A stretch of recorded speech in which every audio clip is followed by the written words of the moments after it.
Daniel chapter 6 is about the living God. Daniel chapter 6 is about the living God. The God who lives. The God who is alive, forever alive. The God who is real. The God who is active. The God who is powerful. The God who is not dead. No, he is alive. He is the living God. Amen? That's what the king in this story says about God, not once, but twice. Daniel chapter 6 is about the living God, and we don't want to miss that. Because it's kind of obvious. Every chapter in the Bible is about the living God.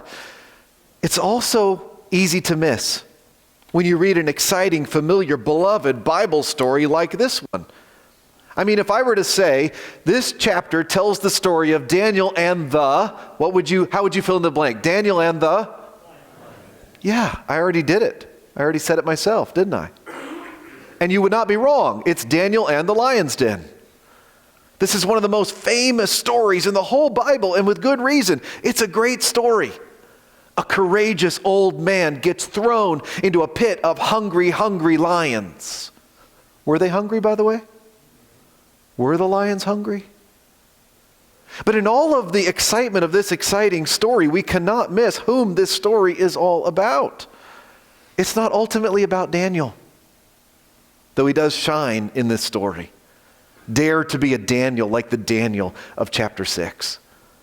But Daniel would be the first to say that this story is not about him or about how hungry the lions were or weren't. And it's not about the king either. Not King Nebuchadnezzar, he's long dead. And not about King Belshazzar, he's dead now too. As we saw last week, the writing was on the wall for King Belshazzar. And he died that same night of his famous feast in October 539 BC, when the Medes and the Persians took over the city of Babylon. And this story is not about King Darius the Mede either, even though the spotlight is on him for most of the chapter. In fact, it is King Darius the Mede who tells us that this story is about the living God. Not once, but twice. This is the story of Daniel and the living God. And it begins with a conspiracy. Let's look together at Daniel chapter 6, verse 1. It pleased Darius to appoint 120 satraps to rule throughout the kingdom, with 3 administrators over them, one of whom was Daniel. The satraps were made accountable to them so that the king might not suffer loss. Now stop there for just a second. The king, this King Darius of verse 1, is the same Darius the Mede as verse 31 of the previous chapter. Darius, it tells us, was around 62 years old and had taken over the kingdom of Babylon after the death of Belshazzar. Now, we don't know that much about him, outside of what the Bible tells us. In fact, scholars go back and forth about who Darius might be identified as from the historical sources outside of the Bible.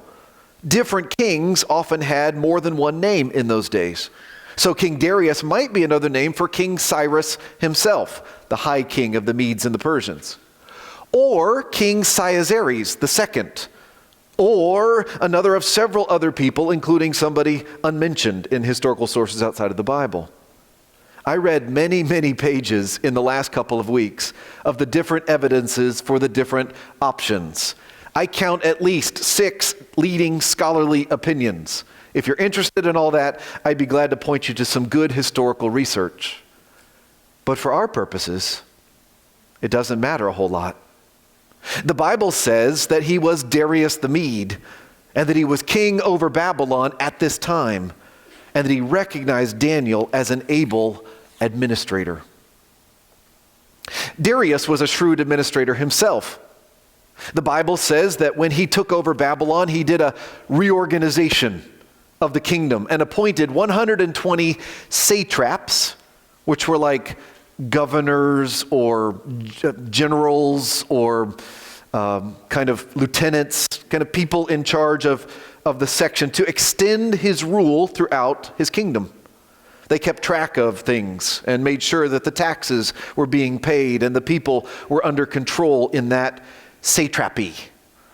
And Darius picked 3 administrators, some versions say presidents, to hold accountable those 120 satraps, maybe 40 each, 40, 40, 40.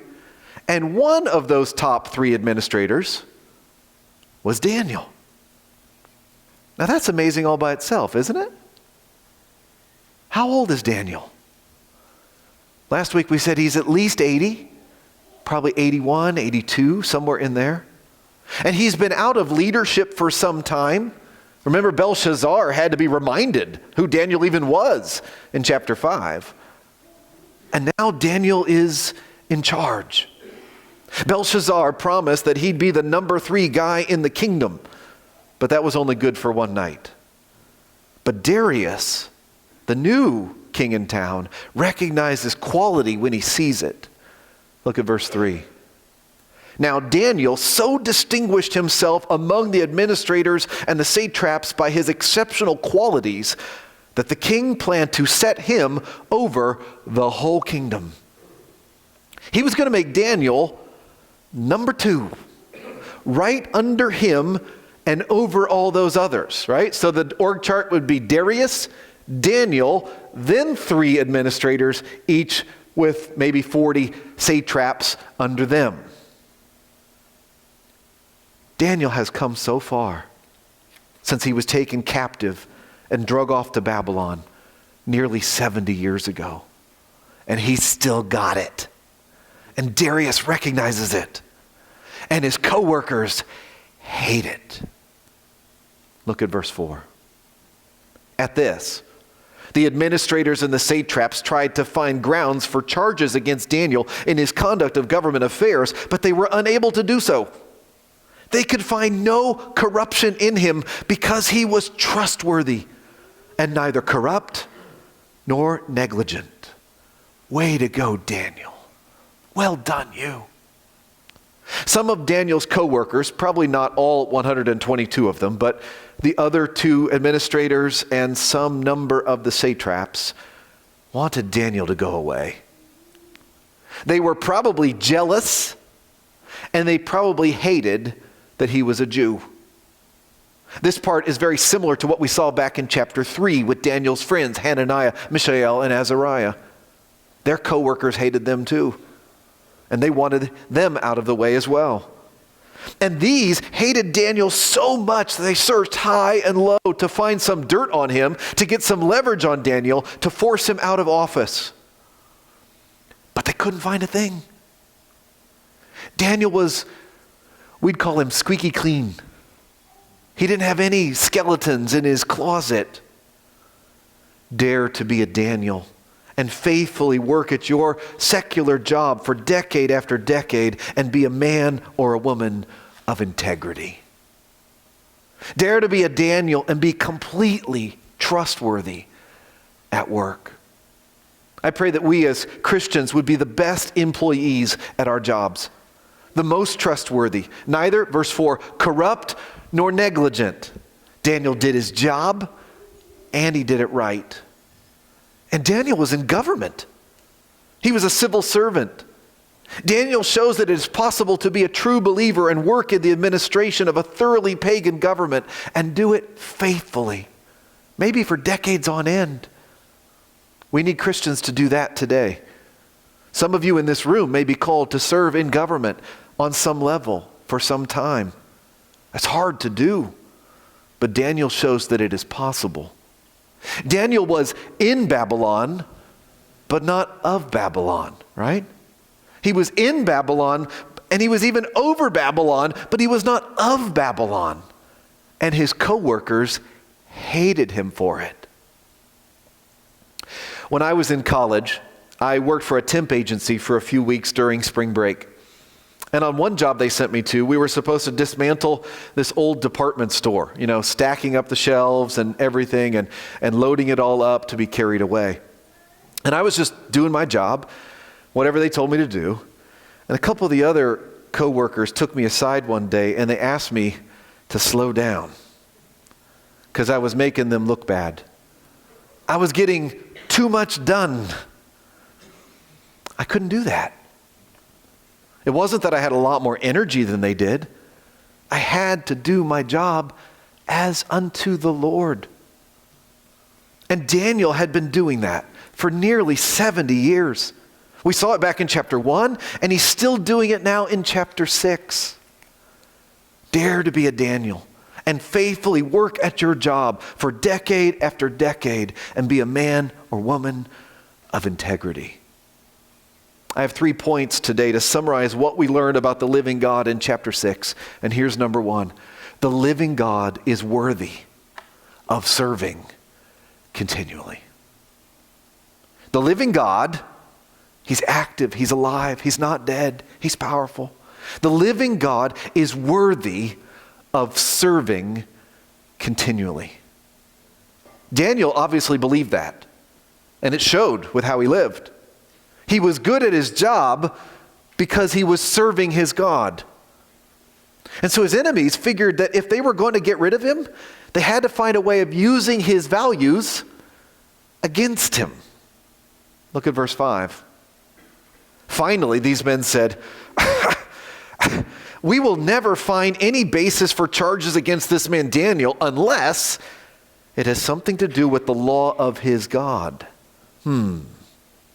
So the administrators and the satraps went as a group to the king and said, "O King Darius, live forever. The royal administrators, prefects, satraps, advisors, and governors have all agreed that the king should issue an edict and enforce the decree that anyone who prays to any god or man during the next 30 days, except to you, O king, shall be thrown into the lion's den."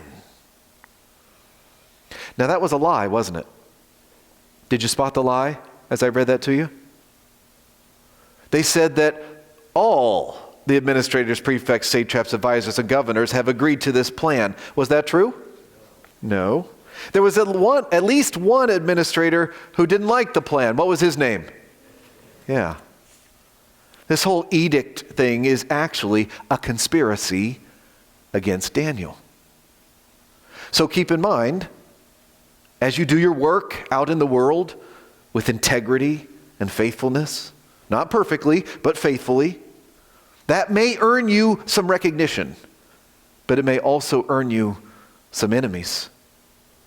But also keep in mind that the living God is worth having those kind of enemies. Daniel's enemies play to Darius's vanity. Remember, being a king should be humbling, but it's often not.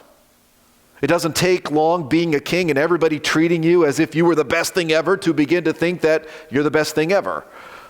They suggest that for 30 days we have King Darius Appreciation Month. Right? And for 30 days, nobody prays unless they pray through Darius, which may be the most audacious thing so far in this whole book. It isn't just a big gold statue, which might stand for one of the gods, but to or through a man. Maybe not that he himself was a god, but at least he was like the high priest of the Medes and the Persians, the high priest over Babylon, and a mediator between the people and the gods. And the satraps say that everybody is on board with this idea. No church for 30 days. Unless it's the church of Darius. This is a great idea for pulling the nation together, isn't it? Let's all rally behind our king. Let's make sure that we are unified as a nation, especially because Babylon is a conquered nation now. Yeah, they conquered Israel and all those other nations, but now they are conquered. They're now a part of the kingdom of the Medes and the Persians. Let's make sure that everybody bows before King Darius the Mede. And nobody else, or else. Did you see what the punishment would be for disobeying this 30-day law? Anyone who prays to any god or man during the next 30 days, except to you, O king, shall be thrown into the lion's den. which is a gruesome way to die. And Daniel's enemies win. They press for Darius to sign this decree, and he does. Verse 8, "Now, O king, issue the decree. Put it in writing so that it cannot be altered in accordance with the laws of the Medes and the Persians, which cannot be repealed." So Darius put the decree in writing. The double kingdom of the Medes and the Persians were famous for their laws, especially that since once they made a law, it was impossible to repeal it. You couldn't roll it back, even if you were the king who made it in the first place. And they made a big deal of that. They were pretty proud of it. And being consistent and being governed by laws is good. No man is above the law. But the best of men are men at best, and men's laws are never perfect. And this law, it was far from perfect. In fact, it was conceived just to get one good man in trouble. And it worked. Now, what would you have done when you heard about the new law about no praying for 30 days? I think I would be tempted to wait 30 days before praying anywhere that anyone could see me. I mean, it's not like the statue in chapter 3 where they all had to bow. This law doesn't say that they have to do anything. Just if they're going to do it, they should do it this way. And I'd say to myself, nobody can tell if I'm praying in my heart. I couldn't get in trouble for that, and they couldn't tell I was praying if I was praying at home with the door shut and the windows closed. I'll just pray quietly so nobody can see me. What would you do? That's not what Daniel did. Daniel did what he always did. Look at verse 10. Now, when Daniel learned that the decree had been published, he went home to his upstairs room where the windows opened toward Jerusalem. 3 times a day he got down on his knees and prayed, giving thanks to his God, just as he had done before. Dare to be a Daniel and keep on praying, even if the whole world tells you not to. Daniel believed that the living God was worthy of serving continually. And the living God had told him to pray and to pray and to pray. In fact, King Solomon had prayed that the exiles would pray in just this way. Do you remember that? Back in 1 Kings, hundreds of years before this, when Solomon was dedicating the temple, he prayed this. 1 Kings chapter 8. Lord, when your people sin against you, for there's no one who does not sin, and you become angry with them and give them over to the enemy who takes them captive to his own land, far away or near. Does that sound familiar? Sounds like Babylon. And if they have a change of heart in the land where they are held captive, and repent and plead with you in the land of their conquerors and say, we have sinned, we have done wrong, we have acted wickedly. And if they turn back to you with all their heart and soul in the land of their enemies who took them captive, and, listen to this, pray to you toward the land you gave their fathers, toward the city you have chosen, and the temple I have built for your name, then from heaven, your dwelling place, hear their prayer and their plea and uphold their cause. And forgive your people who've sinned against you. Forgive all the offenses they've committed against you and cause their conquerors to show them mercy. For they are your people and your inheritance whom you bought out of Egypt, out of that iron smelting furnace. May your eyes be open to your servants' plea and to the plea of your people Israel, and may you listen to them whenever they cry out to you. See, that's 1 Kings chapter 8. Verses 46 through 52, and Daniel had read it. He'd read it many times. He probably had it memorized. He was that kind of a wise man. I think that's why Daniel prayed 3 times a day at his windows, which were opened towards Jerusalem. What is there of Jerusalem at this point? Nebuchadnezzar sacked the city in 586 BC. It was in ruins. The temple was torn down. But every day, Daniel opened his windows and he got down on his knees and he prayed with all of his heart. Because the living God was worthy of serving, worshiping, praying toward continually. He got down on his knees. A great symbol of humility. And he faced west towards Jerusalem. And he prayed. And he was 80 years old. I'm only in my 50s, and it's a lot farther down now than it used to be. He's doing it morning, noon, and night. He's doing it morning, noon, and night. He's doing it morning, noon, and night. And he's ready to die for doing it.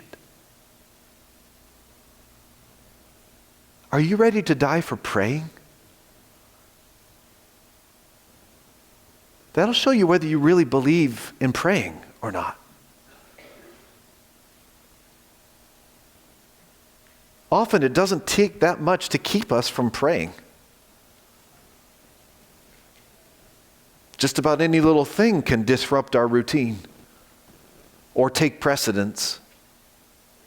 I'll just do it another time. Maybe.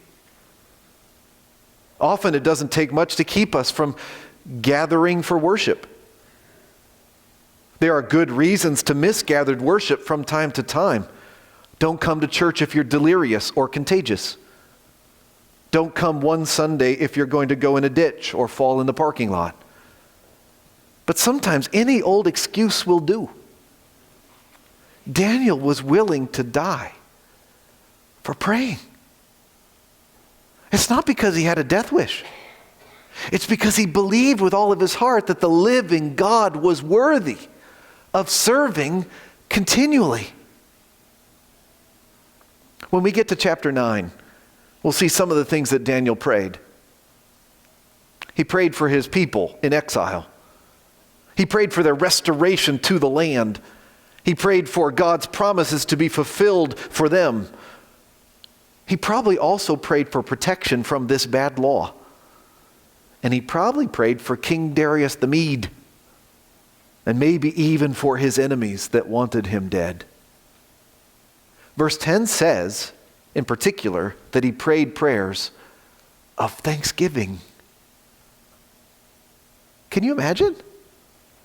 This is his situation, and he's finding things to be thankful for, even on this day.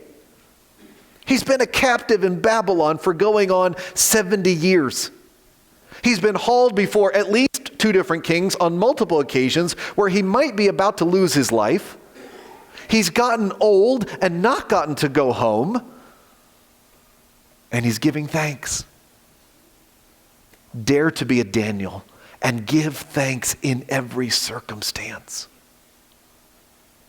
I'd say this probably qualifies as a miracle, just as much as the one we're going to see later in this chapter.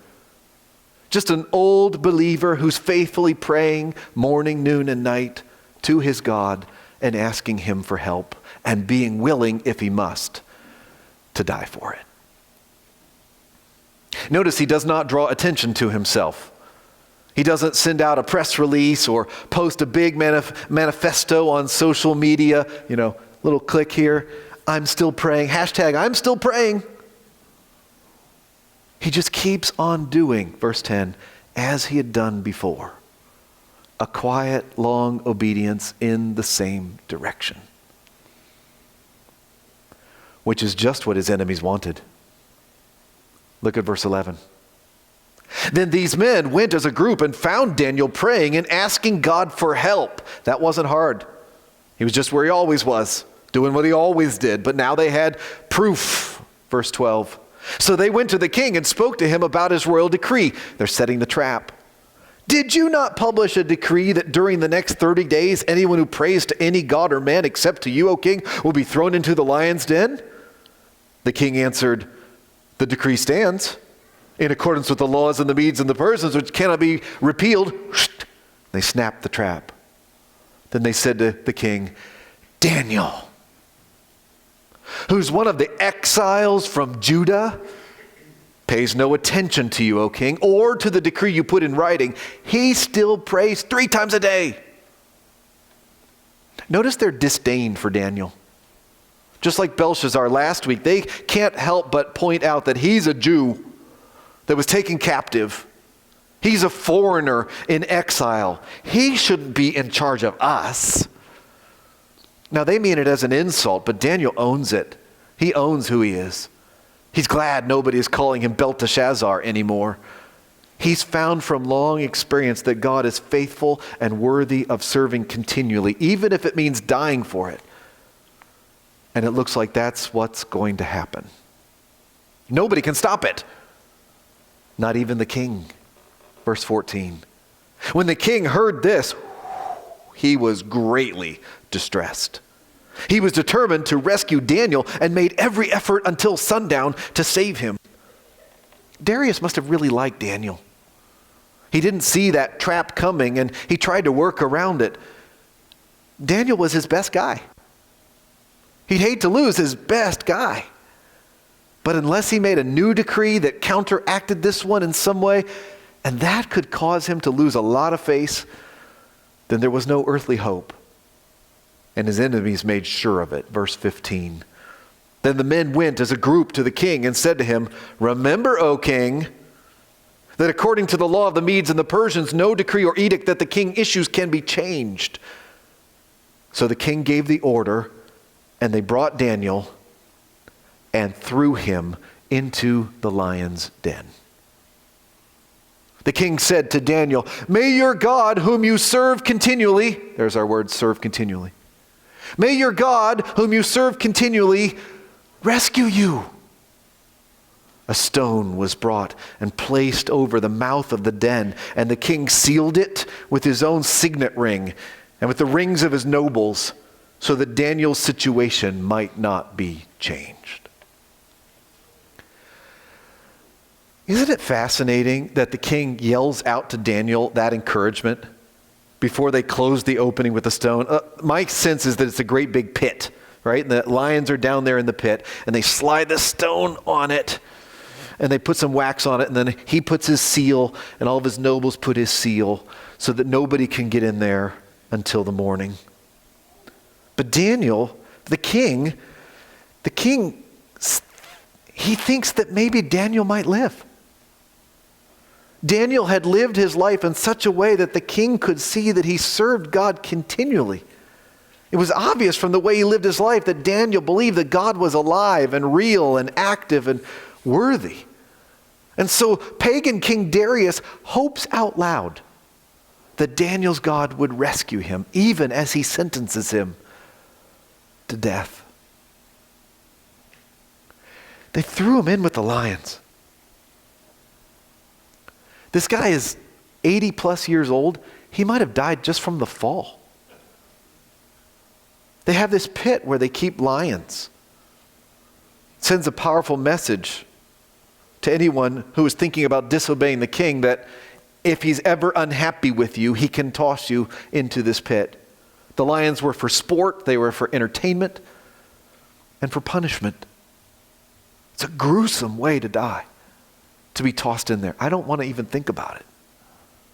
And Daniel's tossed in with them, and they seal up the opening of the stone, and Daniel's enemies must have been so happy. They're like, we got rid of Daniel. Tomorrow, I might be in charge of all of Babylon. But Darius was so unhappy. Look at verse 18. Then the king returned to his palace and spent the night without eating and without any entertainment being brought to him, and he could not sleep. Do you feel the tension building? Like Daniel's hidden behind the stone, and the king's all on edge. He can't even sleep. And you feel something else too. Do you feel kind of sorry for the king? Right? He's such a picture of helplessness. I think that's intentional. This is the guy that everybody was supposed to pray to and through for a whole month? Somebody so weak and manipulable, he can't even sleep? This is another prophetic knock on human kings. We should not put our trust in human kings. They are not worthy. But at least he cared about Daniel. Verse 19. At the first light of dawn, the king got up and hurried to the lion's den. When he came near the den, he called to Daniel in an anguished voice, "Daniel, servant of the living God, has your God, whom you serve continually, been able to rescue you from the lions?" Daniel answered, "O king, live forever. My God sent his angel, and he shut the mouths of the lions. They have not hurt me, because I was found innocent in his sight, nor have I ever done any wrong before you, O king." The king was overjoyed and gave orders to lift Daniel out of the den.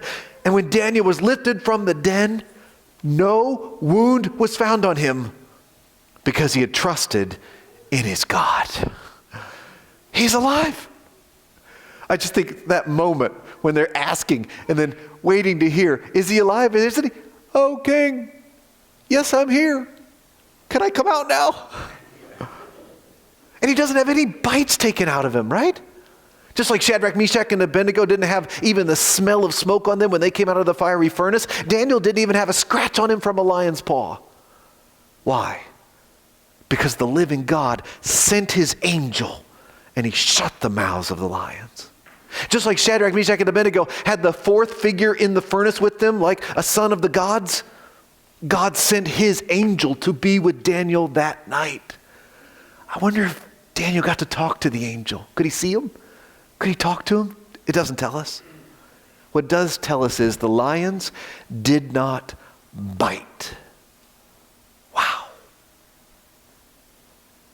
I guess there was a loophole in the law of the Medes and the Persians after all.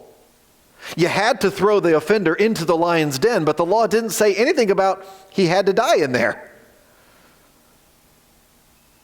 But the lions were hungry. The king made sure they got fed. Verse 24. At the king's command, the men who had falsely accused Daniel were brought in and thrown into the lion's den, along with their wives and children. And before they reached the floor of the den, the lions overpowered them and crushed all their bones. Yes, the lions were hungry. It's a miracle that Daniel survived. Daniel's enemies were very sorry to have misjudged this situation. They did not believe that Daniel's God was living or worthy of serving.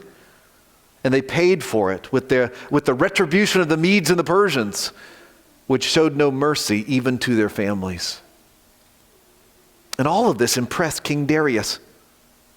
Just like Nebuchadnezzar had, Darius wrote a public proclamation about the Lord. Look at verse 25. Then King Darius wrote to all the peoples, nations, and men of every language throughout the land, "May you prosper greatly. I issue a decree that in every part of my kingdom people must fear and reverence the God of Daniel. For he is the living God, and he endures forever.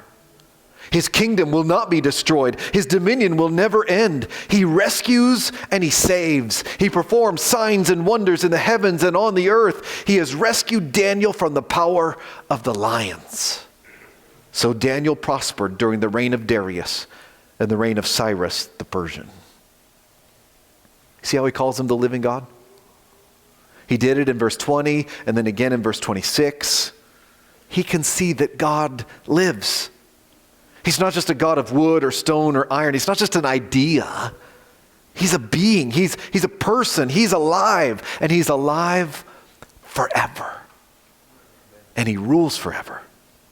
That's point number 2 this morning. The living God rules forever. Look again at verse 26. He endures forever. His kingdom will not be destroyed. His dominion will never end. Does that sound familiar? By this time, we should say, ooh, that's really familiar language. That's like the whole point of this whole book of Daniel. The Lord is the King of kingdoms. He's sovereign over everything. He's sovereign over the mouths of the hungry lions. He's sovereign over who is in charge of things today and who is in charge of things tomorrow. He's in charge of who lives and who dies and who rules, because He rules. And He rules forever. His kingdom will not be destroyed. His dominion will never end. I don't know about you, but I need to hear that again and again.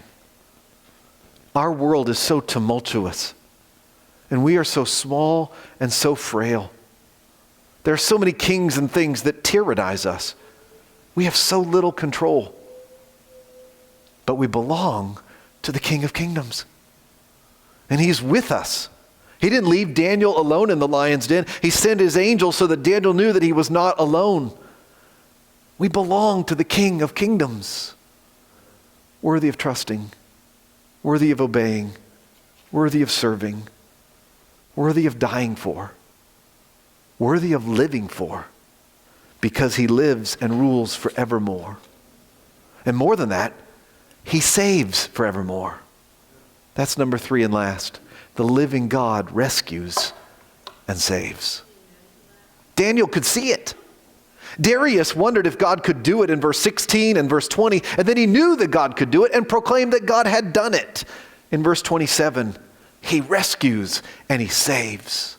He performs signs and wonders in the heavens and on earth. He's rescued Daniel from the power of the lions. Now we know that God doesn't always rescue and save His people from persecution and death. God could have kept Daniel from being discovered praying in the first place, and He didn't.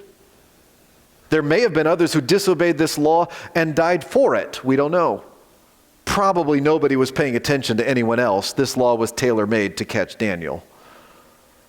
Regardless, Christians were killed by lions in the Roman Empire, in arenas, in the first few centuries. And there are Christians persecuted and dying for being Christians all over the world today. God has not promised to keep each one of us from all earthly harm. God did not spare His own Son, but instead He gave Him up for us all to rescue us and save us from a fate far worse than physical death, eternal death. For God so loved the world that He gave His one and only Son, that whoever believes in Him shall not perish, but have eternal life. He rescues and He saves.